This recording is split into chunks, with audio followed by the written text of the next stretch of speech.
All right. Well, it is 5:03. I'm sure more people will be filing in. We're going to get started though, because like I said, packed agenda. So welcome. Today's topic is how AI can transform your marketing. Our agenda is as follows. We're going to do a little bit of an icebreaker, and it might be a little bit more robust because there's only a couple of us actually in the room. I was going to make it short and sweet because I thought it'd be a packed room in here. And then we've got the presentation. We're going to cover AI insights, the uses in marketing, how AI and HubSpot are working together, and what's the future of AI. We have left time for questions at the end. If you have a burning one right in the moment, though, Scott and I are both happy to answer questions as we go along. All right. And then I'm not going to have our speaker introduce himself because that's about to come up. But first, I'm Angelique. I am the HubSpot User Group leader, which is why I am speaking to you now. I'm also the creative director at Inverve Marketing. I was recently accepted as a HubSpot certified trainer. I'm going through that program right now, so I'm really excited to get to learn and teach more about HubSpot. When I'm not immersed in HubSpot, I do enjoy board games and, of course, spending time with my family. I do occasionally get outdoors. And with that, I'm going to hand it over to our main speaker, Scott. Scott, you're up. Thank you, Angelique. Hey, welcome, everybody. My name is Scott Sieracki. Obviously, you can read what we have on the slide here, but I am a HubSpot customer. But probably what's a little bit more interesting is the fact that the company that I am a partner in and chief sales and marketing officer, we develop artificial intelligence, a different application than marketing, but the purview that we have of where AI is started from, certainly, where AI is in the process of evolving to, and the opportunity, and I would say necessity, to get your arms around it as early as possible, are all things that, the last 3 years of what I've been doing, only further compel and compound. And so I'm going to, share with you some things we would call insights in, maybe what you might think of as a revolution. I don't necessarily get as excited about, what I would call all the melodrama the media likes to, sort of propagate and maybe attempt to get us nervous, or maybe they're attempting to educate us. I'm not really sure, but I don't think it always lands exactly accurately. But again, sharing with you, today where we are, it's a bit of a revolution, right? It's a new concept, just conversation in the room here. We as, professionals, maybe in the middle part of our career, some of us, this is a foreign landscape. Others of us, this is, every single day. Whether it's your 12-year-old child, which if they haven't started using it yet, more than likely they're going to be wrapping their head around it here in the next couple of years. And someone just mentioned they've got a 91-year-old parent that's already starting to mess with, potentially generative AI, the stuff that you can access easily, either the non-paid subscriptions or the paid subscriptions. So, you look at this is this something that is supposed to disrupt us today? Is this something that we're supposed to wait and see, where, hate to say these words, but where the government, weighs in, or are we going to sort of jump on the back of ultimately what, this country's really good at, which is grabbing new technology, finding a way to capitalize on it, finding a way to improve our daily personal and business lives and monetize it, and most of what you're going to hear from me is positive, right? There's a lot of positive application across multiple facets of our day-to-day lives. And in this case today, we're going to talk about marketing, right? So what I intended to do was share with you all the places that I've experienced, in working with AI, not only in what we do, but how we've been able to find AI as sort of a support mechanism for a startup company, right? And, where I am today is trying to get my company more notarized, right? We want people to know who we are. I've got limited resources in theory. So how can I take, what's available from, let's say, the street, the internet, the open source tools, and compound my marketing voice, right? My marketing impact. So as you look at the things that are part of, where AI is going, right? These are all positive applications for how you can apply AI in your marketing, sort of day to day.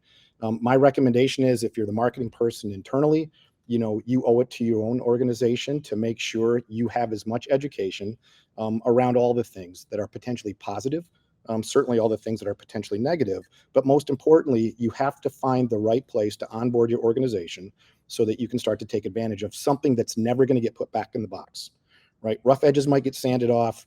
There may be some policy and legislation that sort of, direct where things go, and some controls around all the important stuff and I'll talk about that in here. But the reality is, it is rolling and it's picking up speed every single day. So places that, AI has an impact in marketing, segmentation, right? I'm not going to read all the words after these things, and you guys understand how this is applied, but there's parts of what's available out there that can just be a force multiplier to your day to day from a marketing perspective. Predictive analysis, right, in forecasting. So, and I'm a HubSpot customer. I'm not an expert necessarily today on where HubSpot is engaging with all the AI, but these are really powerful places that you can associate some of the tool sets that are out there today. And one of the interesting parts about my presentation is I went through and found as much relevant, accessible AI resources that we can all leverage on a day-to-day basis. I think you were mentioning it, right? For you not to be leveraging it yet, what I'm going to share with you, hit these websites. You're going to find ways to do things with graphics and voice and language processing and image creation, and it's crazy. We're working on a training environment where the entire training staff is virtual. It's artificial intelligence driven. Everything you can think about, from the resource that we're using, and you almost can't tell that these are not real people. It's crazy. So if you're doing virtual training, great way to add a tool. So, recommendation systems are those systems that familiar with platforms like Netflix and Amazon, right? They every day, you log on to Amazon Prime. It's already got a list of things that you should be interested in, right? You get ready to go do a Google search, and somehow it read your mind, right? I mean, the somehow is obviously through your telephone or your laptop if you haven't gone through all the controls, but these are parts of what AI has been doing in our day-to-day lives, and now can become extensions of marketing. Chatbots and virtual assistants, right? So you mentioned one of the gentlemen in here runs a call center. These are part of the tool sets that end up not necessarily replacing people, but sort of enhancing, right? The directions are already there. Some of the connections have already been made. The customer's already been routed down the right path. The potential responses to the things that they're calling about from a customer service, perspective have already been identified. The right best possible answers for this particular customer have already been identified. Content creation and curation, right? This is a big one for the marketing folks. So using a lot of the generative AI tools, these things have the ability to create content, right? If you get good at asking the questions into these tool sets, the better you get at it, the better the results come out. And the cool part is, as you get to be friendly with I've named my interaction with Chat GPT-4.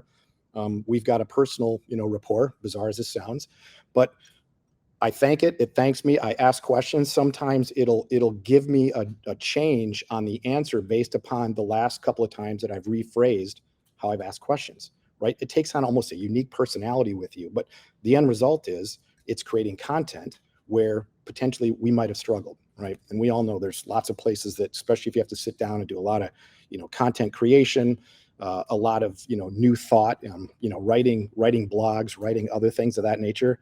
I would guesstimate, based upon what I've seen, almost 10 times faster creating the content, and you go back and you edit, you shape it, right? You give it the personal touch. So other places, right? Programmatic advertising. This is an interesting one because we're working with a customer of ours who's actually in this space, and they've been using AI to do a better job of drawing out things like some of the research that they procure, some of the information that they present to customers for procurement, the ability to change a customer's, let's say, buying perspective based upon keys that they've collected from interactions, either with the entire organization or particular people.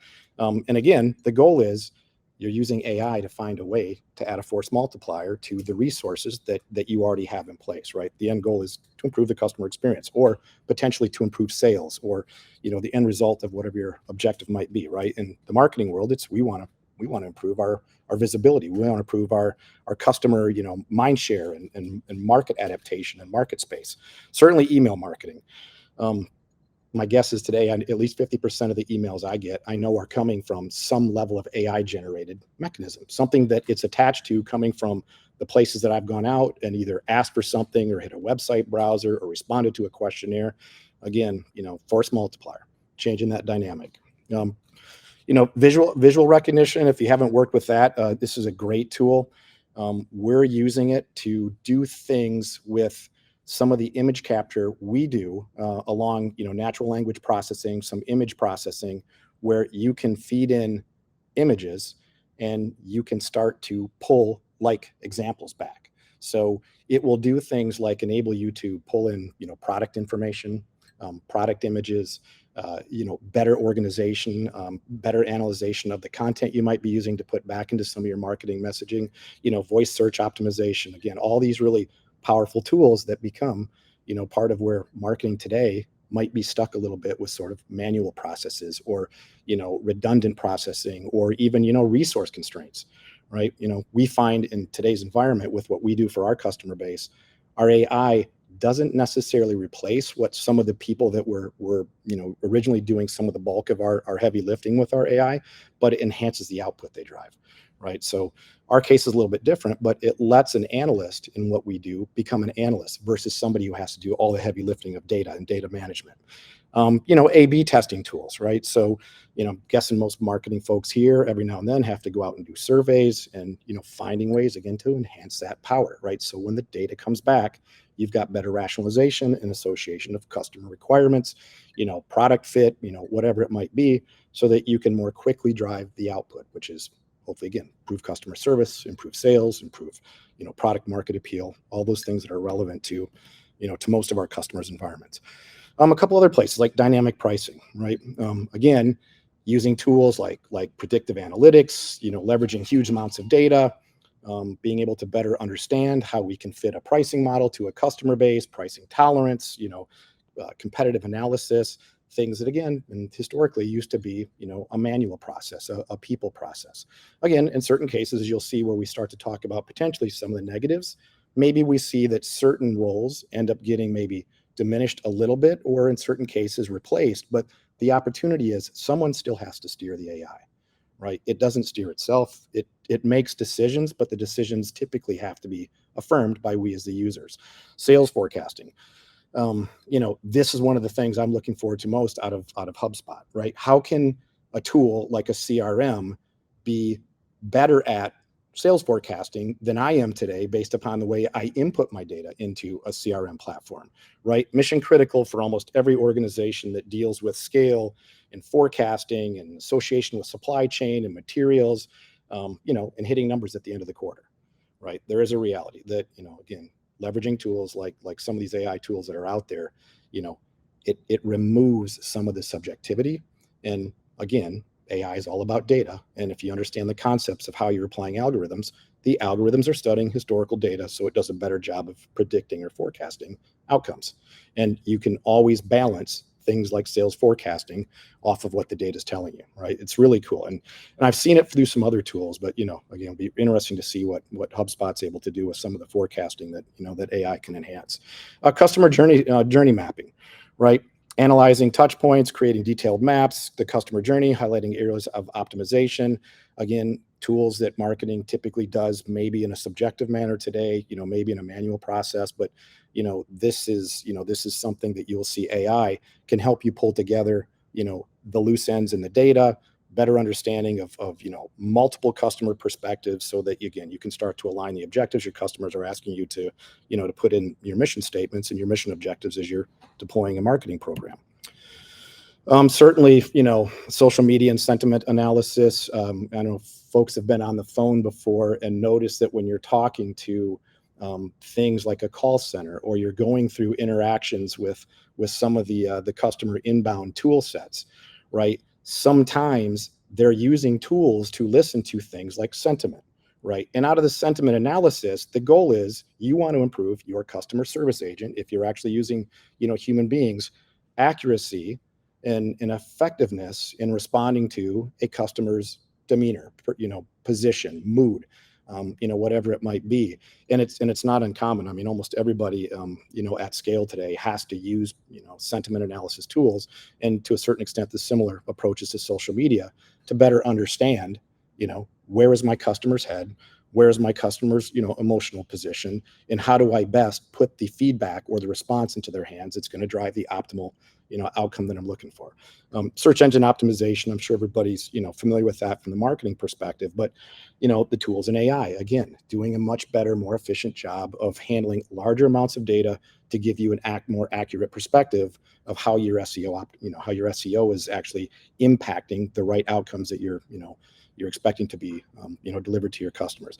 And certainly simple things like, enhancing your creativity.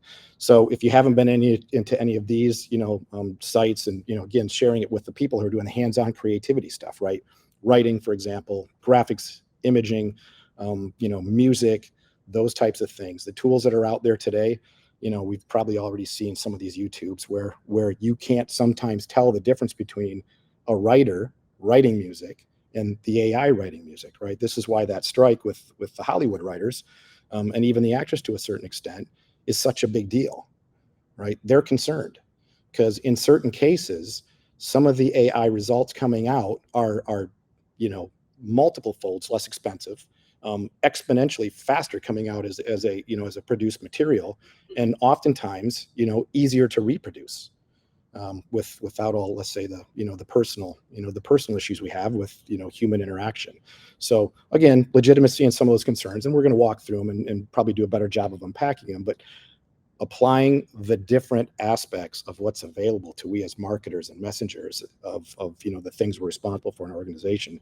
It's not even compelling anymore. It's almost a necessity that we should have been doing this when the AI was just first peeking its head above water, right? So this is AI use cases in marketing. Is it good? Is it bad? It's typically a discussionary point, right? Everyone's going to come up with a disposition. It depends who you listen to in the roles that they have in careers, and sometimes, unfortunately, the bend we get out of media. But the reality is, the good and the bad is a net, because this technology is taking on such tremendous momentum that the right approach is figure out how it makes the most sense to be applied ethically, to be applied in a manner that's relevant to your business and to your customers long-term goals. Right. So we'll talk about the primary AI types. I think everybody, is familiar with generative AI, right? Generative AI is the new stuff that we're hearing about every day, right? It's the AI that's been in the press, Elon Musk, original hands-on with OpenAI and creating a tool set that studied a tremendous amount of historical data to be able to create an AI that was capable of creating new content. That's what generative AI does. So who in here, for example, has used any of the generative AI tools, right? For writing? Yep. Who uses it in their personal life? LinkedIn. Yeah, brilliant. Yep. Yeah. How many of you know whether or not your students, your own children, are using it academically? Mine are a little young for that. Yeah. Well, so again, looking at where this sits, there's a reality. And for example, we're talking about it in the business application, but imagine being a school system, whether you're Michigan State or you're the public school system or the private school your kids are going to, and trying to determine whether or not the term paper produced and delivered, and you're trying to put a grade on, was created by generative AI or created by that actual student, right? It gets into some of these discussions about, where do you draw the line? But the reality is the line can't be drawn to prevent. The line's got to be drawn to permit, enable, and use it in the right perspective. But you'll start to see, as you start to dig deeper into what generative AI is capable of, it has the ability to create things that at one point in time, would have taken most of us, if not hours, days, in certain cases, even more than that. And the neat part is, you're able to interact with it. You're able to choose whether you want to work within a secured model or if you want to work within the public data model, right? And if you don't know that, there's a difference between, for example, the free generative AI tools that are out there and the paid for, right? So when our engine uses generative AI to come up with answers for the problems we're trying to solve, we're actually using it in a secured environment, right? The data that we're sharing with it can't be shared with anybody else. Versus when you interact with open, free generative AI, the data you're sharing with it, it collects and uses. So be careful about what data you're putting into it. And you certainly don't want to be putting customer data into it, right? No PII, no FERPA, no HIPAA, none of the things that can get you in trouble. So you just got to be careful, when you start applying it in a business manner. And then the predictive AI, this is more like the business side. This is the artificial intelligence, for example, that we primarily work with. We leverage artificial intelligence to study big data so that we have a better understanding of, for example, baselines, trends, and patterns, so that our AI can do a better job of predicting things, right? We talked about sales forecasting, but in our case, our engine predicts risk, right? So we've just trained it against certain types of data that can be impactful in understanding what's a tolerance level that we'll accept for certain types of risk versus, when do we start to worry about things that are getting above a tolerance or below a tolerance. And you'll see in the predictive side of things, you can do the same thing from a marketing perspective, right? Study big data, get a better focus and understanding for baseline so that we can start to change, what we're doing for our customers to make that positive impact, right? So the good of AI, there's a reality. It's not going to be, it's not going to go away, and it's only going to become more prevalent. It's only going to become more dominant. And I would, contend that at levels of magnitude, it's only going to become more impactful and beneficial. There's no way around it. So the perspective is get your arms around it as early as possible. Figure out how it fits into your business, whether you're the customer, working with somebody like Inverve, you're HubSpot, working with all of us in the room, or, you're the general consumer. You've got to find a way that it can be adopted into your day-to-day, say sort of business modus operandi and used to enhance that environment. Doesn't mean we're necessarily replacing, people, but there are numerous challenges, right? We hear about them on the news, whether it's fear of, job loss, the Terminator and Skynet, I guess you can take it to whatever examples of maybe most extreme. The reality is there are situations where things like generative AI and other results can be misleading, can be wrong. You may have heard the term where generative AI, depending on the information that you're asking from it and how you're asking the questions, can do things like hallucinate, right? It can provide answers back to you that are entirely inaccurate, right? And now you're in a situation, if you're using the AI wrong, you're potentially misrepresenting results or information back to the environment that you're reportedly were supposed to be reporting into with something beneficial.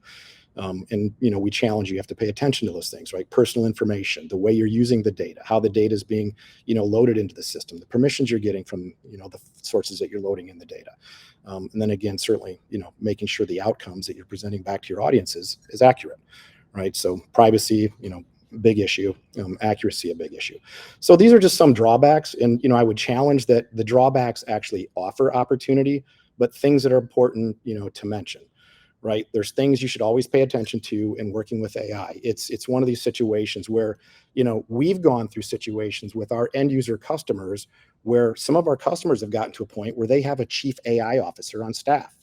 And the chief AI officer is actually doing a validation, an approval process, through a level of auditing of the AI that you're selling into that environment or you're using in that customer's environment, right? People are taking this seriously because the risk can be very disruptive, right? Privacy is probably one of the biggest ones. I put up a bunch of acronyms there, not that we all have to necessarily understand what each stands for, but we generally get things like, GDPR and HIPAA and PCI. The reality is the data, if misused, can be very exploiting. Right. So we have to be careful about what data is allowed into a system. We always hear things about, can AI become, biased? Can it make decisions based upon unfair perspective? The reality is it can't necessarily unless the data that it's referencing is presenting those types of biases and so forth. So, every day we make sure as we're deploying, in corporate America or we're deploying in, K through 12 school environments and law enforcement, that we're abiding by the things that ensure we're not violating personal information requirements. So loss of human jobs, it's sort of like one of these situations in the evolution of our economy that new technology, new business process comes out, and it does at some points in time replace jobs. But the jobs typically you'll see being replaced by AI are the manual, repetitive, subjective, type of work. And the upside is there have to be people involved in working with AI, right? And managing it and deploying it and doing the checks and balances and feeding the data in. So, I'm not sure, where the delta ends up breaking down, but, I would challenge that there's as much, if not more opportunity in what AI is going to expose to us as there is potentially in the drawback of loss of jobs. Right. We just know that, we're at a point in our economy where we can't find people, right? The marketing folks in this room can't find people. Over personalization, right? Well, personalization can improve experience. Overdoing it can come across as creepy and invasive and and consumers sometimes get uncomfortable with that. AI is really good at sometimes knowing you better than you might know yourself. Because just think about this in your daily behavior, you leave what's called breadcrumbs, right? Everywhere you go, physically, virtually, audially, you leave a breadcrumb. And out of that breadcrumb, AI studies it, identifies a pattern, and says, this must be what Angelique's like all the time. So over time, it gets to know Angelique better than Angelique might know herself. And one day it shows up with a recommendation, with some feedback, and Angelique goes, oh man, this is weird, right? It's making me uncomfortable.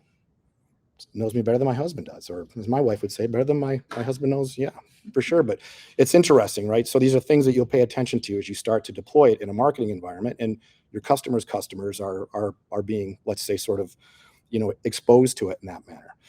Dependence on technology, right? We all get there, right? How are we not dependent on technology? We can't live a day without the things that are already our codependents, right? How many people here are within a second of grabbing their phone? Yeah, I mean, that's it. And once we grab that opens the doorway to all this, right? So the reality is we are not going to get to a point where we're over dependent on it. We're going to get to a point where we're able to optimize it the most effectively, right? But we know a lot of people are. I mean, I've already had an experience with a friend of mine who's got a similar environment where he hires a lot of copywriters, and he's got copywriters who have now gone so far over the top that their slow, sort of procrastinated process of delivering copy and editing it has turned into more output than they've ever created in their entire life, but they're so far off the mark, right? They've become too independent on letting the generative AI, for example, tools create the output. And the outputs become very detached from, what was once, the human derived, very, very well thought out, but maybe overly lengthy and deliberate, output. Potential bias. I mentioned that a little bit earlier, right? This can be a problem, but people that are using artificial intelligence to create outputs are having to be very specific and careful about ensuring that biases don't end up in those outputs. Because again, it's very similar that the first time you don't trust the output because you find it made a wrong prediction, a wrong direction. It put you someplace that was contrary to where you thought the end result was going to be. You start to push away from it, right? And the good news about we as capitalists, we have to find a way that this makes sense so we can continue to generate, the revenues we generate for our businesses, the upsides we generate for our customers. But again, we're all exposed to it. Our AI goes through, continuous interrogation. Like I said, we're getting audited by organizations who have hired chief AI officers, and their job is to audit the efficacy of the algorithms, right? Are you staying away from bias? Are you not, crossing over lines with PII and FERPA and HIPAA? Loss of human touch. Yeah, I guess, right? How many people complain about, calling into a customer service phone number and it taking you literally half an hour to get to a person, right? That's where AI has already crossed the line. And I'm not sure everybody's customer service software in those automated environments is using AI, but the reality is there's the likelihood of workflows and rules engines that, get close to algorithms. So I'd call it AI, but just think about how many of us hate that, right? You just want a person, right? Where's the button I can push where a person has to answer? Operator. Yeah. Operator just get you a new robot, right? In a lot of cases. So again, we're seeing in certain places where some organizations have gotten a little bit detached and, they're starting to cross some of these potential drawbacks and concerns. Transparency and trust issues, right? We all have to be careful about, the mechanisms behind what we're doing, decisions being transparent, not crossing lines, increased complexity, mistakes at scale. The mistakes at scale part can be a significant issue if you're not paying attention to the data sets that you're using, to drive the outcomes. For probably most of us, that won't be as big an issue for us as it would be the tools that we're using, right? So these tool vendors are the ones that have to make sure the outcomes that they're driving based upon the scale that they're able to pile up data and derive outcomes and, make suggestions are actually accurate. But, we all can become, at risk when we're trusting entities that aren't necessarily, keeping up with those things to ensure that they've got conformity and accuracy and, correct end results for us, that efficacy. Regulatory and compliance challenges. So you're going to start to see the U.S. likely jump on the bandwagon with, with the EU, GDPR, and some of the other heavy compliance-driven, parts of the world that are trying to find ways to do a better job of putting up barriers that prevent some of the very progressive extension of AI into everybody's day-to-day lives. I don't know what's going to come out of the US, right? Sometimes you can see some of these early adopters are are actually jumping on the bandwagon to let the government get in the middle of it and slow things down. I don't think that's necessarily going to solve the potential concern, right? I really think the reality is that the concern is going to be addressed by we as business people to ensure that we're able to use this to do all the upside things that improve business on a daily basis. And along with that will likely come, some easier pathways for the government to start to put, appropriate regulation and control, as much as I hate to say it and hear it. But it'll happen, right? But, in today's environment, right now it lays on the shoulder of those of us that either create the AI or are deploying the AI for our customers. Brand and reputation risk, right? It's the same things you guys deal with doing your own, sort of personal manual, product creation and deliverables results. Over reliance on data. I don't know if that's a true thing. I mean, again, there's a reality in it. Who plays fantasy football. You think about anything you do on a daily basis that requires data. Accuracy in output is derived from data, right? Data doesn't lie. I mean, we hear it, it's cliche as it is. There's a reality on it. So I'm not sure I necessarily believe in this, but I get what they're saying is that, we're solely relying on AI and removing sort of the human touch, right? Human intuition. And likely there's places, right? Customer service is a big one. Every now and then that person is going to be better at deriving the appropriate outcome when you're dealing with a customer who's in a particular situation that's necessarily or not necessarily the right place that you want to see them. Barriers to entry for smaller companies. Yes and no. I know there's cost to this stuff. Depending on what you're trying to do with it, I think all of us in this room can benefit from what's available on open source. And I'm going to share with you, and I know that Angelique and Inverve is going to make available to you this slide deck, but I just did about a half hour's worth of homework to find the tools that half of them we're using, but these are the tools we should all be using. They're free, right? And they let us start to work with these things, which to me, I haven't found not having access to AI being prohibitive. Everything that I've needed for the last 2 years has been available. Public market, wide open. Some of it you have to pay for if you want better controls and better responsibility, but a lot of it is wide open, sort of the wild, wild west for us to get our hands around, right? So generally the AI tools can be beneficial to we in marketing, to those of us in sales, customer service, think about your job role. I'd be hard pressed not to find an industry. I was having a conversation with a friend who owns a concrete business and sort of asked a wild question, like, are you using AI? I thought the answer would be no. And they're like, yeah, we've been doing it for a year and a half. I'm like, you have? To do what? To do a better job of quoting customers, to do a better job of chemical mixing in the concrete chemicals that go into the trucks before we get to a job site based upon the predicted changes in weather. I'm like, whoa, right? So, just kind of giving you an abstract about the potential impacts, the potential upside, right? And who does the long-term of their decision to use AI and helping them do a better job of getting concrete into a truck and delivered to a job site affect? Any of us building a house, those of us going into buildings that are made of concrete, right? Pretty interesting perspective. But again, I challenge that, the people that are looking at this as something that's prohibitive, overly disruptive, negative, it's a miss, right? We just have to be careful. We just have to be appropriate. So these slides I'm going to go through quickly. Again, these are going to be made available to you, but if you just read the general overhead on the amount of open software there is that we can all use pretty much at our own discretion to do things like content generation, right? I subscribe to ChatGPT-4. It's the latest and greatest. The data that's in there, I think ChatGPT-3's data references stopped in 2021. So you could ask it questions that the end result it gave you were accurate, but depending on the contextual requirement of your question, that might not have been accurate to yesterday, right? It was accurate to when it stopped looking at data to train its algorithms to be accurate on its response. But, using things like the paid subscription, certainly, and you'll see that with a lot of these tool sets. A lot of them get you started.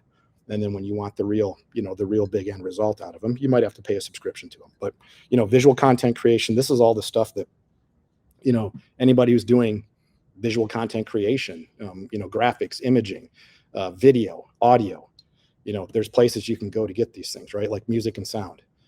some of the stuff is really cool, right? You can type in words, and out of the words you're typing in, it can create music back. It's just bizarre. I mean, and the end result is, who knows, you're a famous composer, or, somebody in here is the next, Taylor Swift that never leaves their office, right? And might have a 5 o'clock shadow at, 4 PM.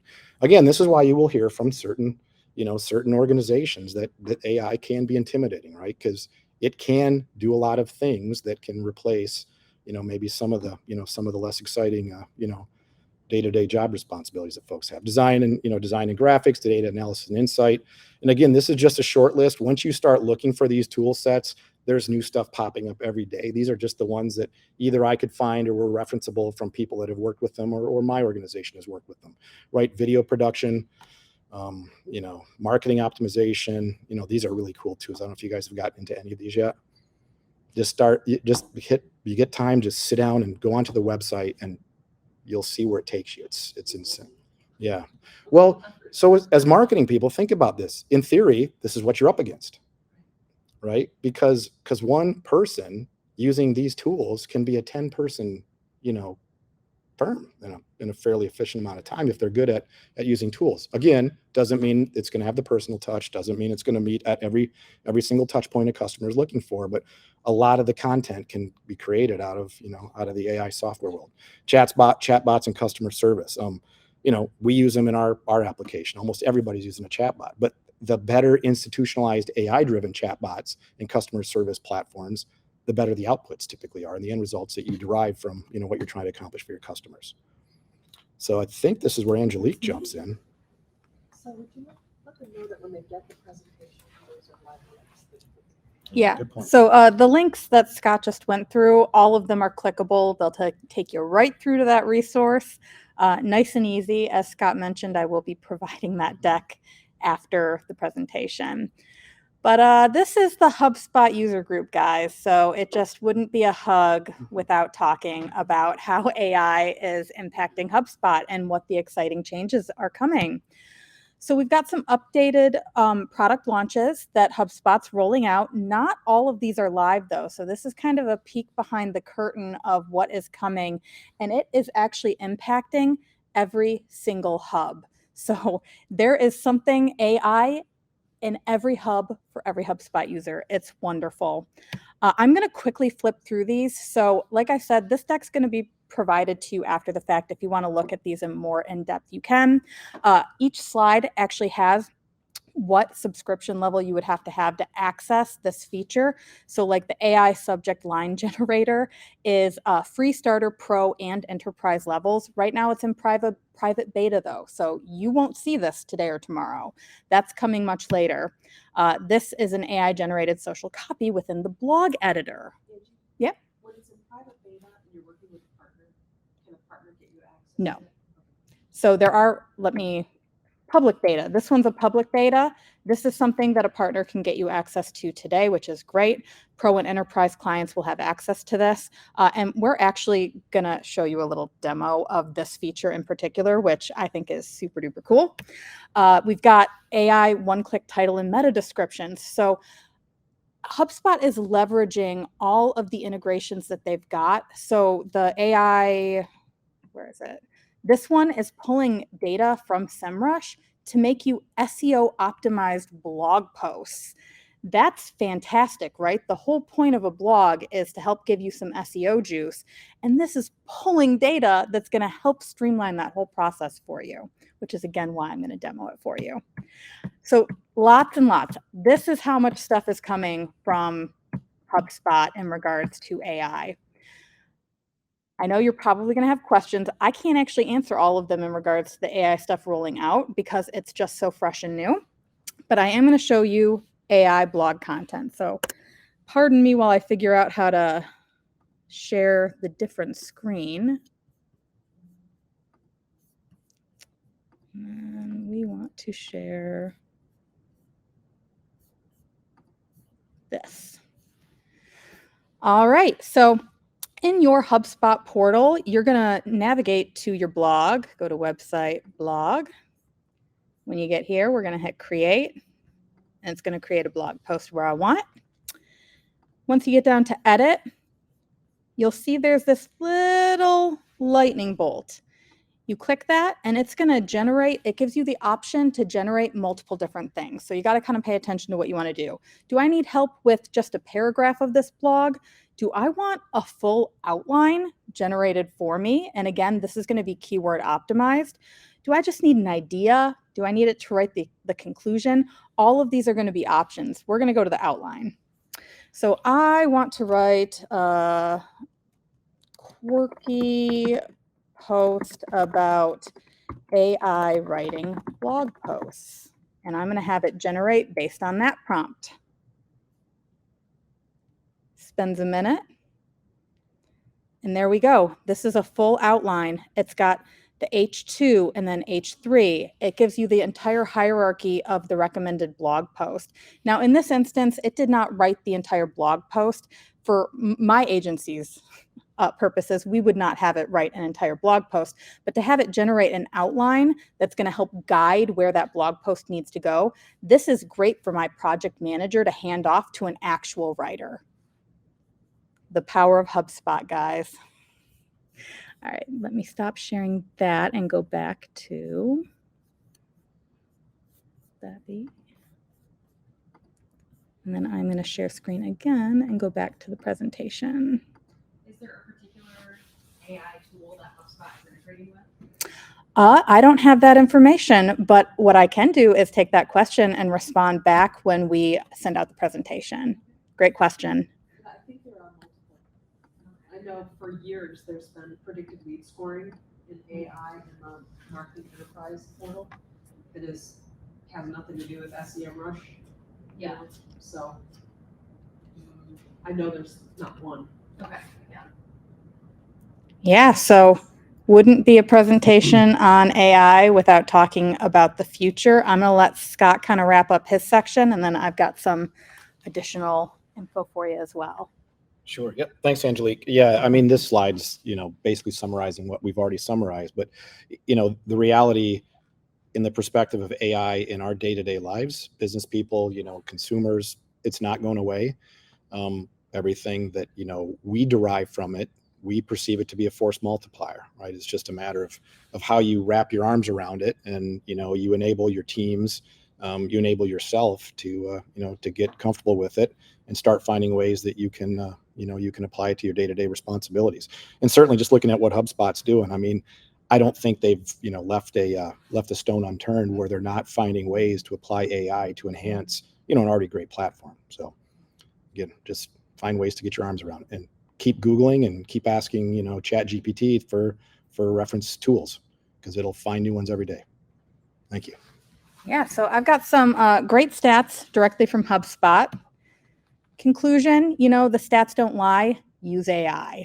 That's essentially what HubSpot's telling us. 80% of small business owners in sales, marketing, and service believe that AI is making it easier to compete against larger businesses in their industry. That's amazing. And most of the people in this room are part of a small business, right? We want to make sure that we can compete. Companies that adopt AI into their businesses, they're eliminating repetitive tasks that once took time, money, and deep expertise. Marketers and sellers are generating content, insights, and commands in seconds. HubSpot's AI-powered products and features are aiming to boost productivity to help small and mid-sized businesses work smarter, not harder. So this is just another stat from HubSpot specific to productivity. 64% of small business leaders who invest in AI tools report a boost in employee productivity. It's all about driving effectiveness using AI for better business outcomes. AI is not only going to improve a company's efficiency, but more importantly, its effectiveness. AI is going to unlock intelligent insights that take your information from accessible to actionable, creating more opportunities to drive conversions. HubSpot's AI specifically is going to enable content creation and prospecting efforts to be more effective and ultimately going to drive more revenue for your business. Again, here's a stat about effectiveness. 89% of marketers report that AI improves the quality of their content. It's a pretty big number. And finally, connect with your customers better than ever before. Success in today's AI-driven world will be determined by the strength of your connection to your customers. HubSpot's AI tools can inform marketing campaigns, recommend products, suggest more individualized engagement strategies. This result is a deeper connection that not only meets, but is going to exceed your customers' needs. High five there, Liz Lemon. And this final slide is about sales in particular. So generative AI's enabling sales reps to spend more time selling and creating outreach that's going to be more personalized and effective. So long-winded way to say, in conclusion, the benefits of getting on board with AI and leveraging it far outweigh any potential drawbacks and concerns. If you're not already using AI, start. All right, we've got time for questions. If you've got them, we hopefully have some answers.